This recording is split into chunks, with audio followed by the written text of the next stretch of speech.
completely machinima.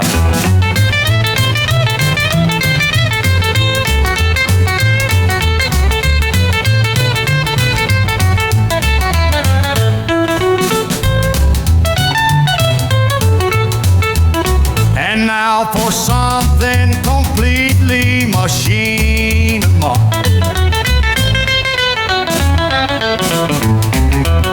And now for something completely machinima.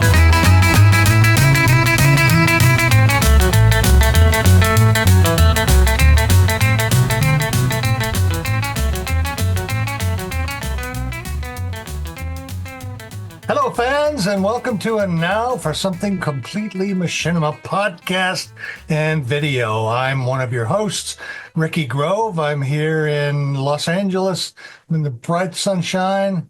Poor Phil Rice is out there in Florida. I don't know what's going on out there, but remember, we'll always have Paris. Tracy is out there in the countryside roaming with her wonderful horses, and on the wing of a starship is our captain, Damien Valentine. Hello. Hello. Hello. Well, today, as usual, we're here to review a film, and the first film we're going to be reviewing is my pick, and I've been ranging through the archive.org Machinima collection, which is huge and massive and generally very good. And as I was going through it a few weeks ago, I came across a film that I hadn't seen in a long time called Ozymandias.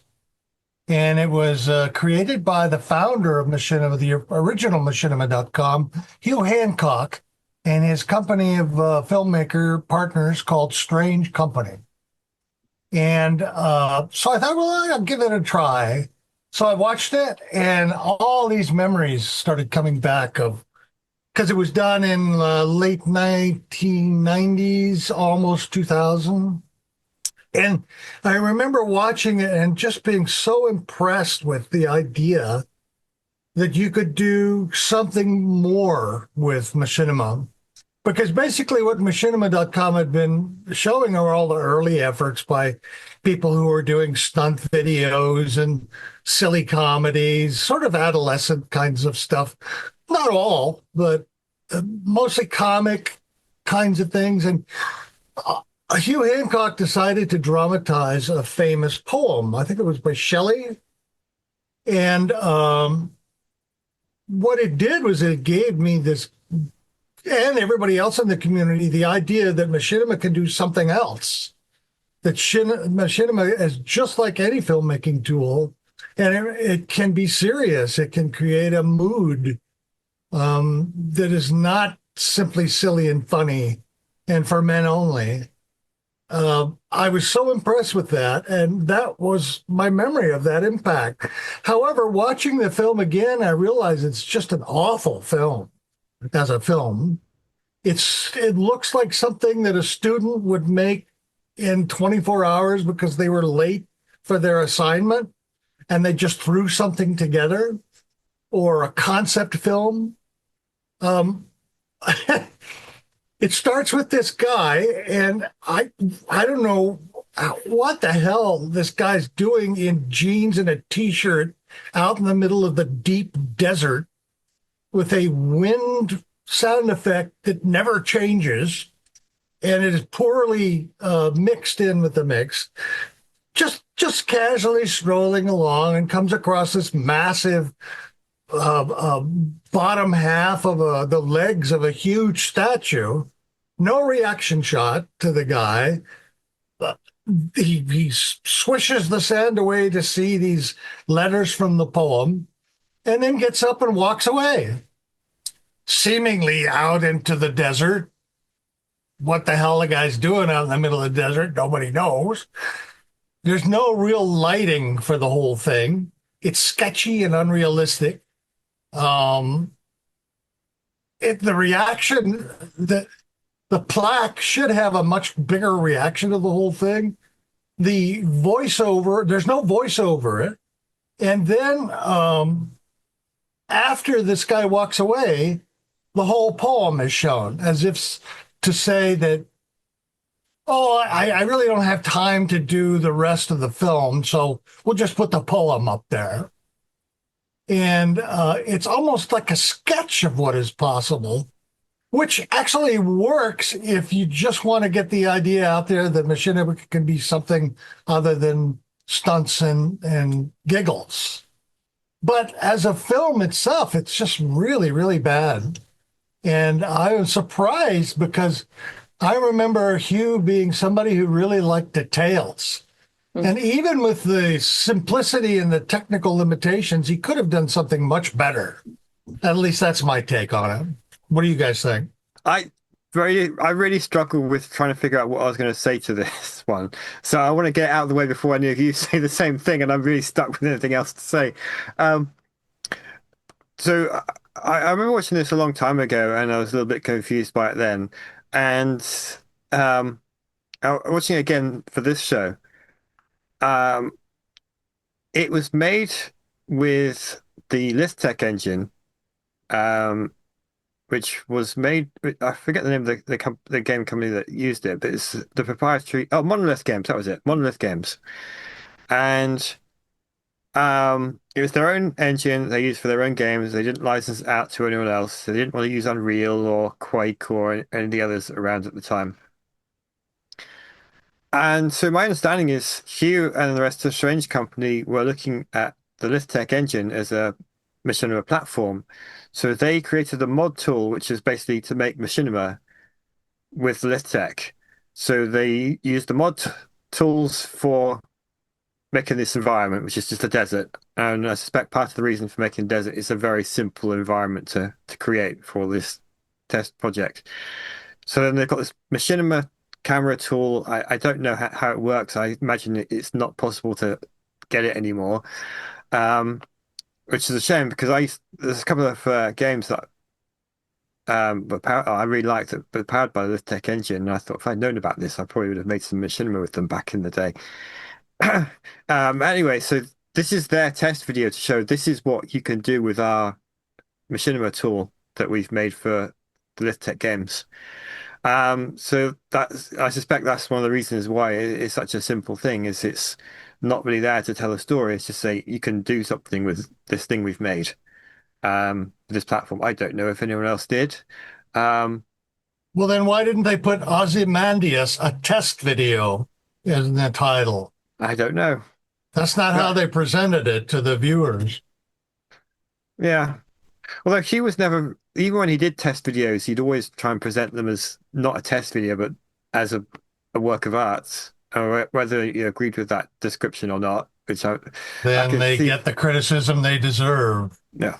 So, that's what this is. Basically, it's a test video for their mod tool. So are you saying that as an excuse for it being so badly done? No, that's what I came away with when I looked into it a bit more than when I watched it originally. Okay. Okay, so as a test video, it's fine. As a film, it's not that great. But I did still, every time we see or talk about Hugh, I do kind of miss him, and maybe not, this isn't necessarily the best thing he's ever done, but you still get that moment of, I kind of wish he was still around to see what was going on now. Yeah, me too. Yeah. Anyway, I'm done because that was all I could think of to say about this. Okay. Well, by the way, before you jump in, there was a wonderful, scathing little comment on archive.org comments on this film. And I thought it would be fun to read. This is horrible, a ripoff from RuneScape. I hate it. I think they borrowed the model from GTA. The author did a really poor job. This is incorrigible. How could they use it to scam innocent students? How dare you? I'm boycotting this site. Was it you that did that? No. No, it was entirely. But I thought, okay, it's one thing to not like it because it's not really well made. It's another to say that it's an incorrigible film that's scamming people from a free site. Where's the scam? Oh, well. I Just thought I'd share that with you. I want to know which GTA game's got the leg statue. Yeah.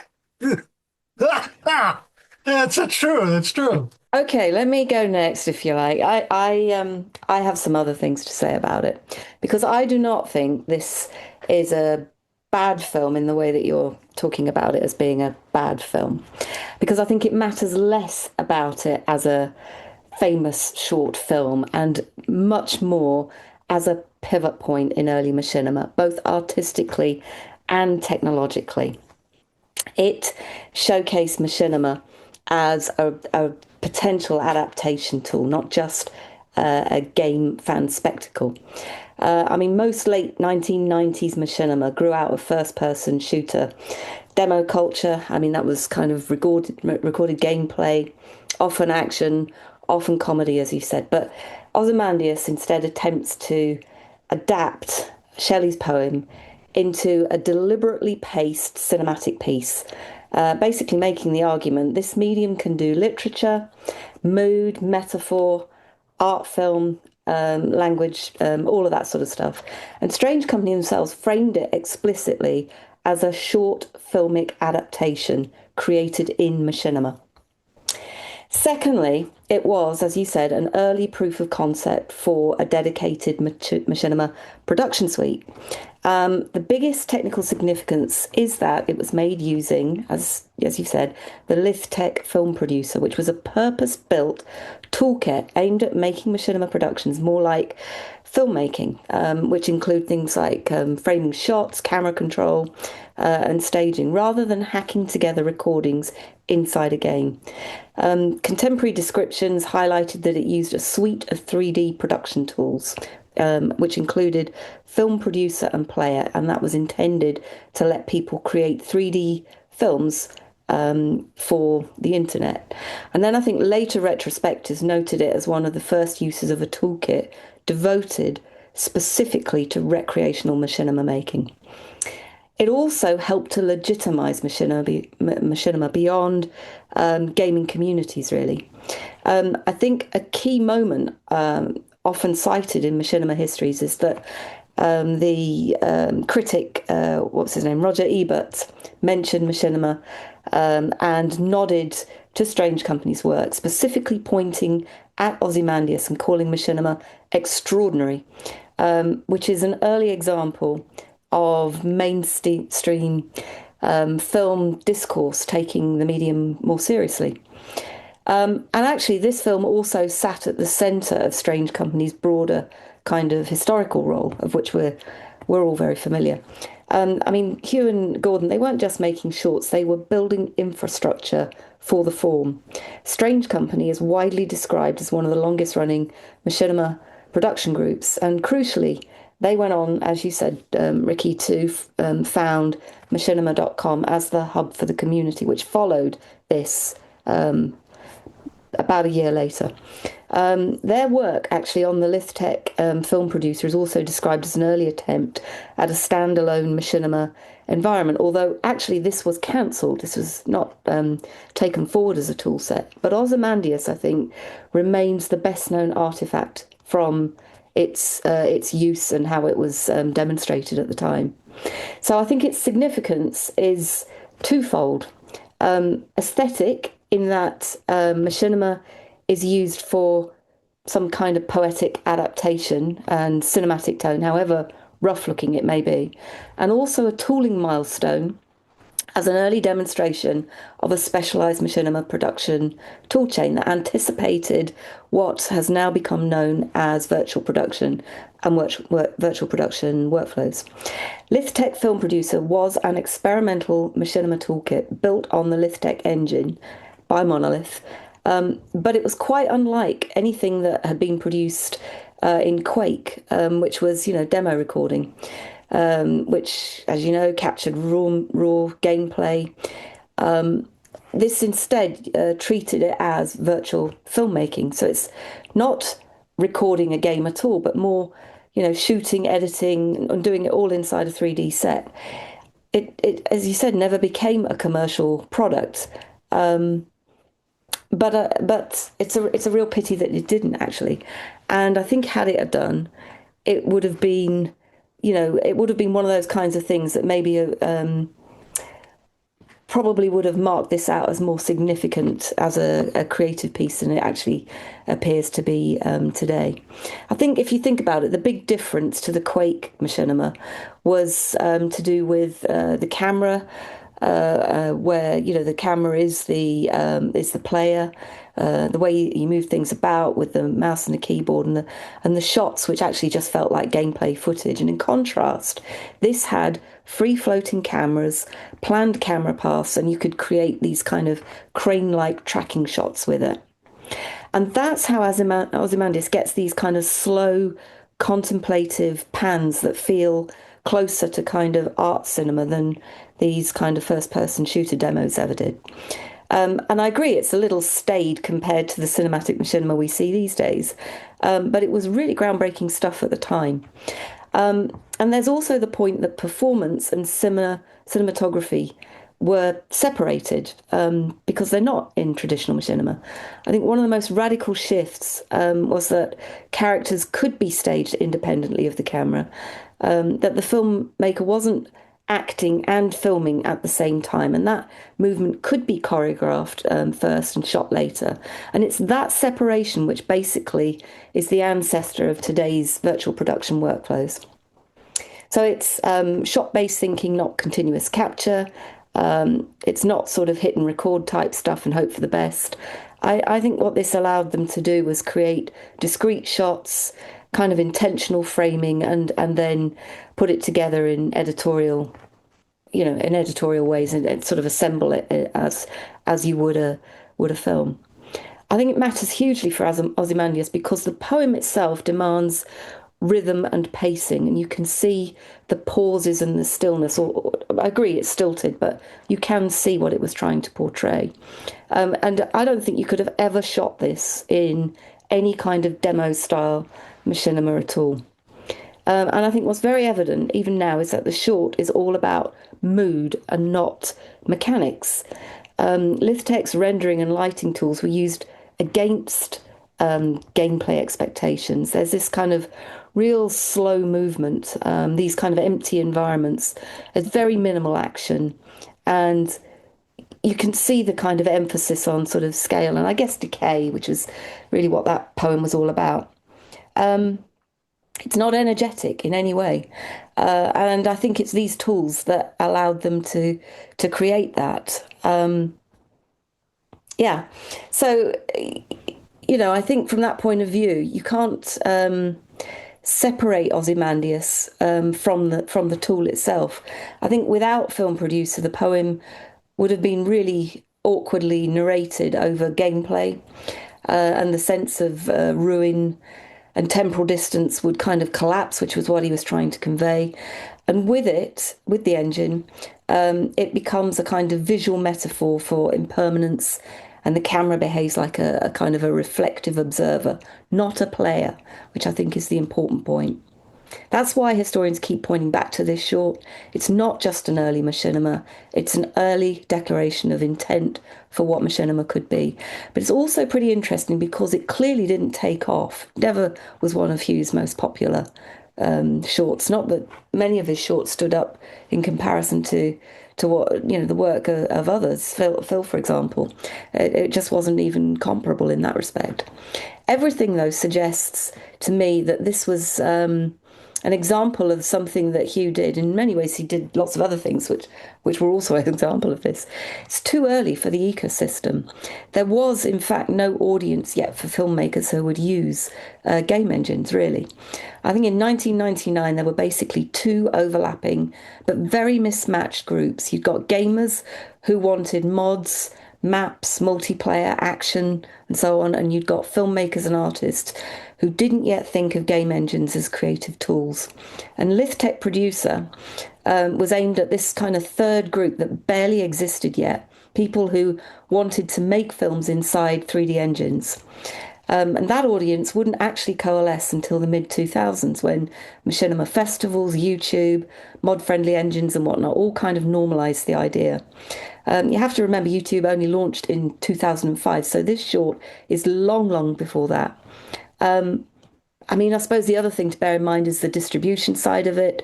That was brutal back in those days, in that kind of dial-up era. I'm sure you're going to recount us with some tales of that. I mean, even if you made a film, files were large, streaming didn't exist, hosting video was kind of painful, and audiences were just minuscule. So, there was no YouTube, there was no Vimeo, and there was also, importantly, no social reward loop, which exists today and fundamentally drives a lot of what we see being put out today. And the payoff, therefore, for mastering a complex tool such as this was, which I believe Hugh and Gordon actually worked on for Monolith, it's basically just a prestige-only exercise in many ways within a very niche forum. And you'd never describe it really as a kind of growth engine. It wasn't designed as a consumer-facing ecosystem at all.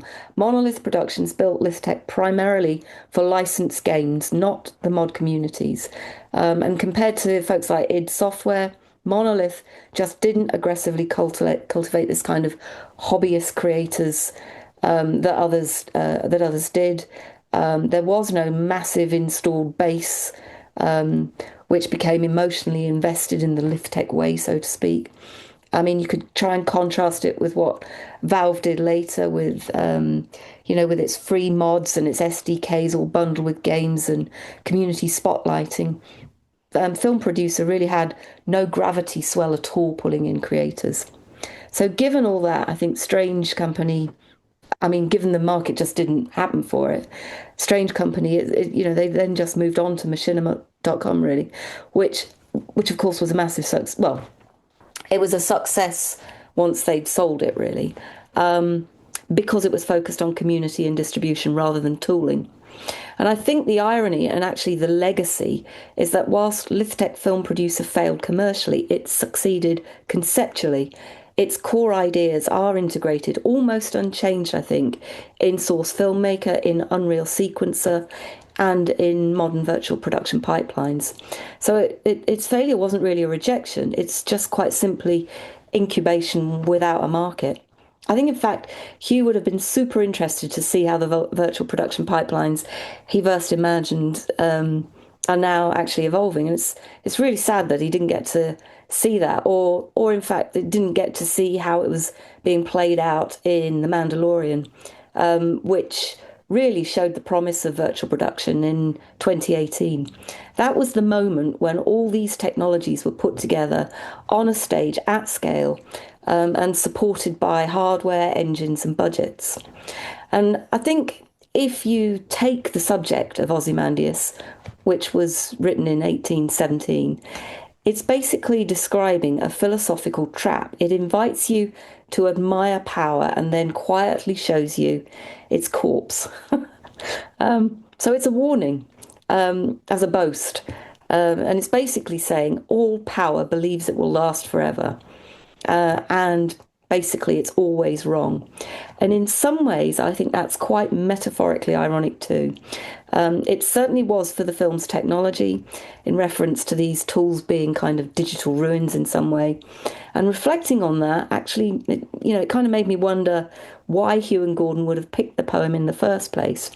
And as we all know, Hugh was ever the thinker. So to me, it's clearly his way of saying through this, that meaning can survive even when the technology doesn't. And I agree, Hugh is a massive loss today. The way he thought things through and presented them in snippets with ideas that became substance later on. I think he's just a man of legend in that regard for me. So it's a really interesting pick. I don't wholly agree with you on it's a crap film.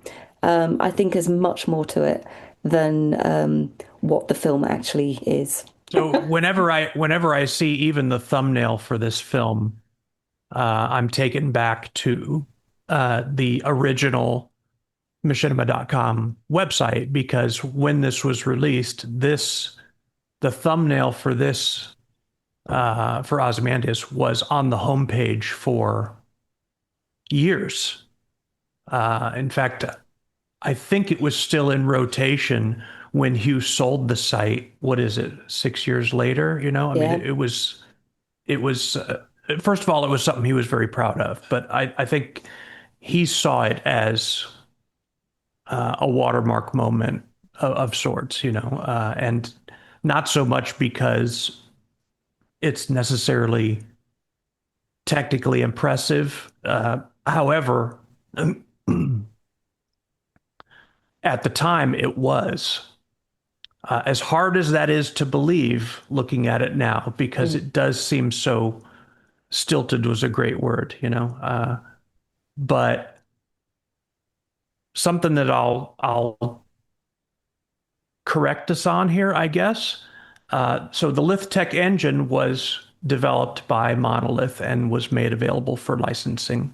The LithTech Film Producer was not a Monolith project. That was Strange Company. Hugh and them coded this. They coded the whole toolkit. I was in the alpha testing group for it. Right. They developed it. It never made it past alpha. It was always LithTech Film Producer Alpha. And it was very, very incomplete and buggy. And this was made with that, with the very, very incomplete and unfinished tool, I think to inspire them to continue with it as much as anything. And ultimately, they walked away from it, or I think Hugh led the walking away from it for very similar reasoning that he walked away from machinima.com. When he walked away from machinima.com, his mindset was, I had to ask myself, do I want to be a filmmaker, storyteller, or do I want to be a webmaster? Because running machinima.com was taking up all of his time. The same exact moment happened with LithTech Film Producer. He actually said, I had to ask myself, do I want to be a software developer or a filmmaker? And filmmaking won again, right?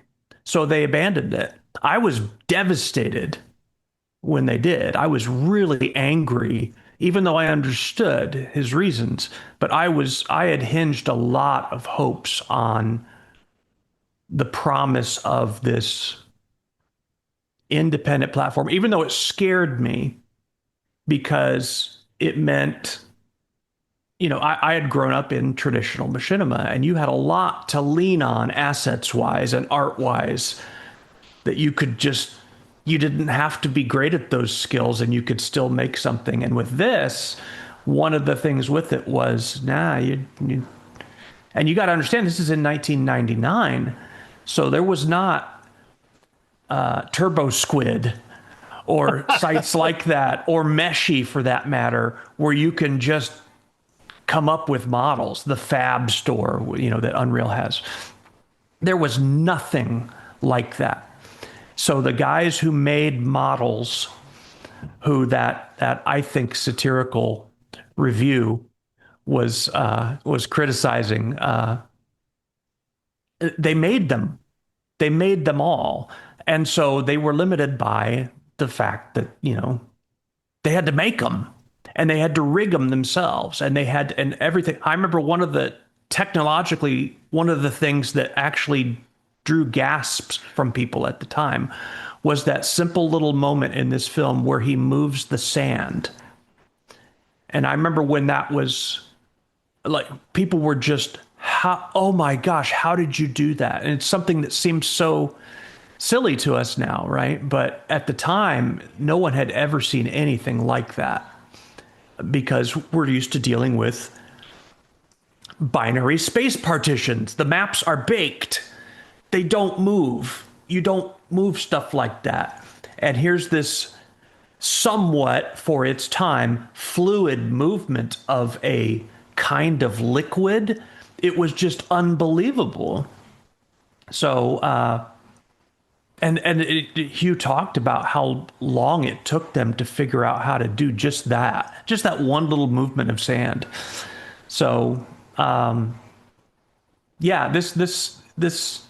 this film means a lot more to me than just what it means from looking at it as a standalone animated film. I think in much the same way that if you ever watch some of the I'm talking very early 20th century filmmaking, if you were to examine those by modern standards, some of the what we would think is sloppiness or just that doesn't look real at all, that's not convincing at all, it's very easy to forget that at the time, what they were, that stuff was revolutionary. Now, I think that any of those films that have survived have more substance to them than what Hugh put into this, because Hugh was primarily focused on the technical innovation part of it, and probably to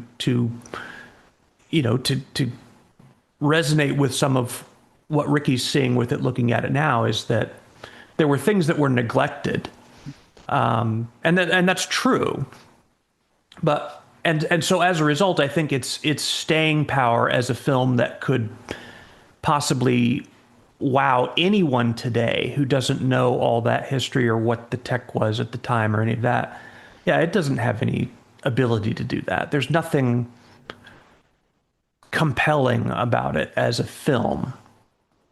It really is. It's a event of its time, of its moment, and there were a lot of things coming together that at the time, the camera and actor control didn't exist at all, independent of gameplay. It did not exist. There were no in-game cinematics at this time, if you remember, in games. It was all pre-rendered cinematics that were created in with some other method. The gameplay and cinematics did not come to converge until, well, goodness, 7 or 8 years after this was made. It wasn't a thing. So the only camera controls were Key Grip 2 for Quake 2 engine, which was created illegally, by the way.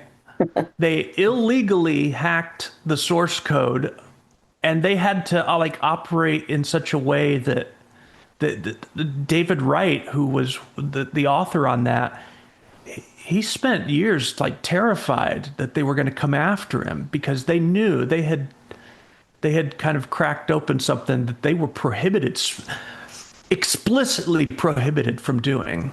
So that's why he didn't continue to develop that forward. That may be why Uwe Gerlich isn't real keen on doing interviews or talking about that time today, as Tracy found when working on the book. That if I remember right, he didn't want to interact at all. Not at all. I think that there's a sense that they did a no-no that now I think nobody would care about, at least of all id Software. But at the time, it was a pretty big deal.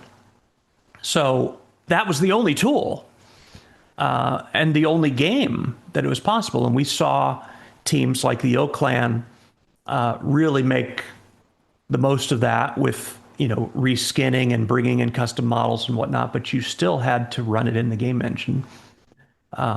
Hugh himself with the second Eschaton film that he made in Quake 2, a lot of custom models and some animations that you'd never see and that you had never seen before. Especially at the end, there's this big reveal of this Cthulhu type monster or something, tentacles flying everywhere, and I mean it's just crazy. But this was the beginnings, he saw as the beginnings of, hey, we could do this and actually be free of any licensing worry, any dependence on anything else. Now that freedom comes with a cost. Like I said, you had to then, okay, so where are you going to get your stuff? And so I think that a lot of the visual limitations of this are just down to that a small team of people who've decided to create everything from whole cloth. That was a different endeavor back then than it is now. Nowadays, a solo creator like me or Damien can get quite a lot done without having to know how to do every single thing. There's not only from collaborators, but just from freely available storehouses of content that you can use with very reasonable licenses. None of that existed. You could barely get that for photographs back then. There were hardly any free public stock photo sites. It was individuals who were publishing photos, but it was just such a different world back then. So anyway, yeah, I was really disappointed when they abandoned it, because I was like them. I had only worked in Quake 2 and just knew that there was a very low ceiling on what I could ever do with it. And I was pretty upset with him when they abandoned it, because he really had hyped, Hugh.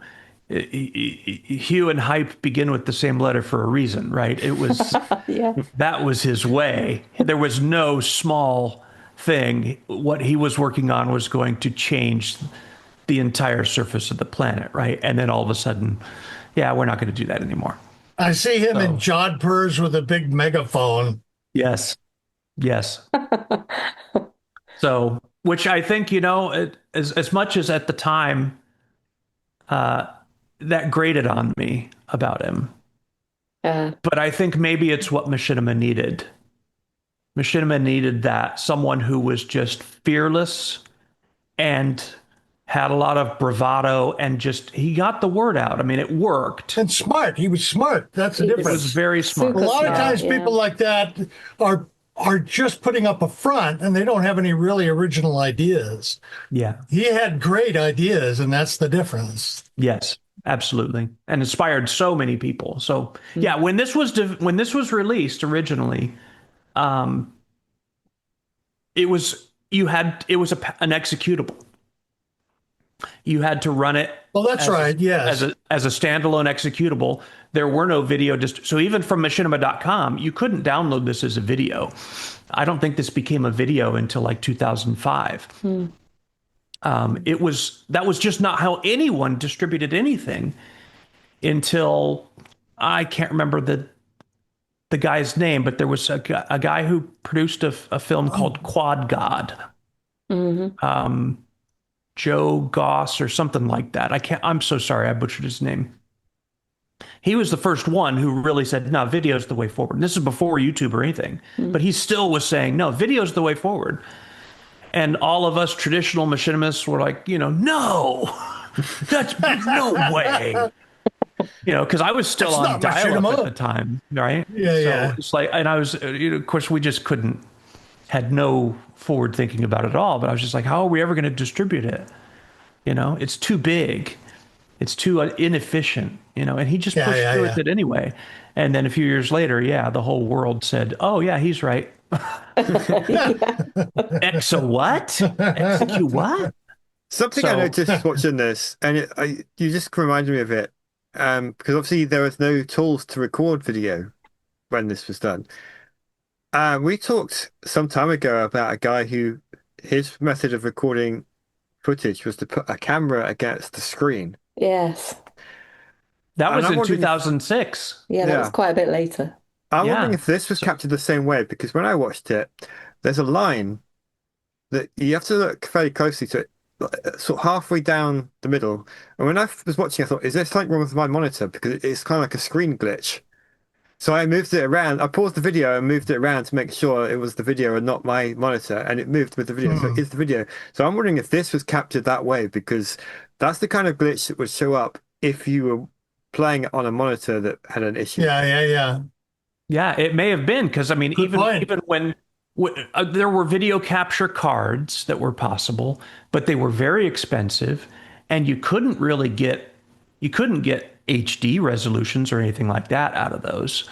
It was basically maybe one step above somehow hooking up a VCR to your PC output. It was not good quality, right? So yeah, people got pretty creative with how to do that. And, we kind of take for granted how easy it is nowadays. There's so many tools, most of them free. Most of them free that you can just do that. It's just amazing. And then of course now all the standalone machinima type animation platforms, well, they can export frame at a time and get it just beautiful. So So yeah, back then there was none of this, and so yeah, I don't know. I really have a hard time accessing my film critic mindset when watching this because I have so much Right. good baggage that I associate with this film and Yeah, what yeah, it yeah. meant to us at the time. And it's been this, now it's in the distant past, right? And yet it's still, I can't help but look back on it with fondness. It's not Yeah. sentimentality, but it's something like that that Yeah, I'm yeah, just yeah. overwhelmed by when I see this film, that I really have a tough time divorcing myself from that to just look at it. And I think when I do, I would be as disappointed as Ricky is, you know? I really do. I don't think there's anything invalid about your criticism, Ricky. For me, it means these other things so much that Yeah. I don't know that I've ever thought about it that way. Well, I'm Well, glad I you were- appreciate I think Rick and I were about to say the same thing. You go ahead. I appreciate the fact that you've given a great perspective on what's so great about the film, and I appreciate you helping me understand that, and it gives me a better respect for the film and its impact. But the problem with anything that you create is that it exists in time. It lives, yeah.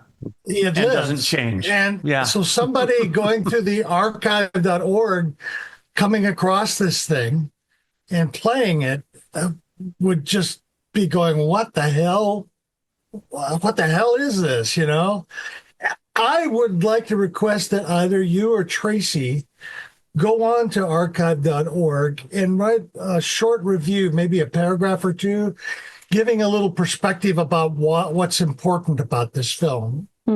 That way people will have a little perspective. Because its own about meta it. does not get into that. Yeah. I No, see the there's none listing. of that. Yeah. You just have these idiot comments like the one I made there. So if you have a chance, I mean, a paragraph or two, I think will do it, but it'll help people understand why this is such an important film. Yeah, that review that you read us is, and I went and read it after you read it just to look at it again while you guys were talking, and it's so over the top. There's part of me. It was also done very early after it was posted, like very soon after. So part of me suspects, and maybe we'll never know, but part of me Somebody's suspects trolling. that was someone that knew Hugh, and that it was a joke, you know, that I get it. to do to kind of rib him and whatnot. And if so, he probably found that hilarious. Yeah. Yeah. No, out of curiosity, do you know how long that film took to make? No. Probably about 10 minutes. No, it was Oh, I would longer than think that. It it's looks long. like it took. But much of it was because of all the technical Yeah. hurdles that Now they I were understand. having to Now get I it made. understand that. Yeah. Yeah. Yeah, that's what extended the time. Yeah, because I think when you were I think talking, all the assets are self-made as well, like from within the team. I think so. If I remember right, that's one of the things that he touted about it at the time was nothing from this. The LithTech engine doesn't give you environments or models. It's just the engine, just to render. So everything that's on the screen, they had to craft themselves, and probably on not much budget at all. So they probably did it in-house, and, you know, not everyone's great at everything. So, yeah. yeah. So when I said how long did it take, I did mean like the producing the assets as well, not just sitting down and making the camera. Yeah, roll. yeah, I'm not sure, but I would guess many months. Yeah. Because when you were talking, explaining your history with this film, I was thinking, if you did that now, you could probably do it in about an hour in iClone, and that would be producing the assets, or downloading them, importing them, making the characters move around, making the You should sound. do it, Damien. Doing a modern version of it. I think it would be great to see.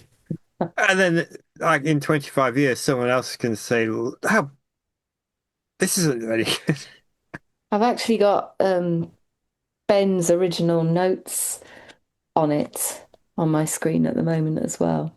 It was also nominated for the second annual Machinima Film Festival Best Technical Achievement in 2003. Yeah, and I think that's only possible because the people doing the nominating there would have understood Yeah. what that actually means, Yeah, yeah. what it really was. It doesn't really impress nowadays because technology has continued to innovate, you know. Yeah. But at the time, it was as hard as it is to believe, it was groundbreaking. It really was. I mean, Yeah. it's really takes a long time to get two different wind sounds. You know, really, really rough stuff. Yeah. Yeah. Well, if I can say this without too much tooting my own horn, I think that one of the only films that Strange Company had really strong sound on was the one that I handled for them. Hello. Because prior to that, a lot of listening to the and frankly, they were doing it all in engine, the sounds in the Eschaton films, for example. But yeah, they didn't, and Hugh had never boasted himself. It's one of the few things he didn't boast about. He never ever claimed to be good at the sound part. He knew it was a weakness.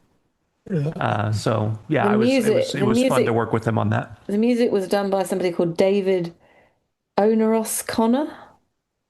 Oneros Connor.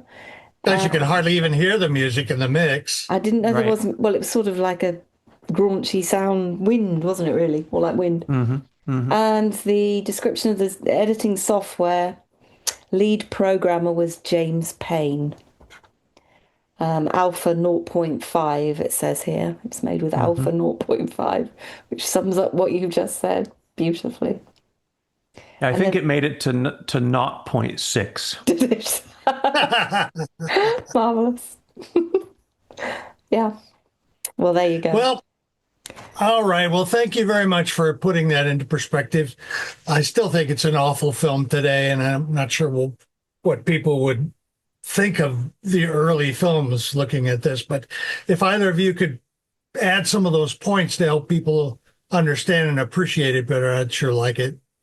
Now, I'm not going to be part of your news segment, but I wanted to mention two quick things from my point of view. One is that I've been interested in Elder Scrolls Skyrim machinima, and I've just been absolutely knocked out by the variety of mods and tools that are available in Skyrim. So if you're interested in doing a Skyrim fan, there's some really, really good tools and mods that will help you make machinima in Skyrim. Also, the last thing I wanted to mention, I came across a really interesting Unreal tool application called Outside the Blocks. And it's a tool that allows you to create scenes and environments, basically. I don't think it has any real machinima value, although there is a free cam if you wanted to do fly-throughs of the environments that you create. But what's cool is that it's done like blocks. You grab one thing and you put it together and it automatically fits together. And you can really create some interesting things in it. And if you were somebody who wanted to do compositing, you could composite a character in it, which is interesting because the next film we're going to talk about, Tracy's film, has a lot of interesting stuff with compositing and virtual technology. So that's Outside the Blocks. You can see it on Steam. It costs like $10 or something like that. I just wanted to mention those two before we left. All right, well, that's our show today. If you have any comments or ideas, or you were part of the early machinima and you remember this film or the LithTech technology, send us an email at talk@completelymachinima.com. We read every email and we take it seriously. Every single one we take seriously. And but we'll address your concerns. So thank you, Tracy, for your comments. And Damien, enjoy your ride on the galactic ship. And don't forget Paris, France, Phil, okay? Okay. Tracy, have fun on that lecture tour, Portugal and everywhere. Thank you so much, folks. We'll see you next time. Goodbye. Bye.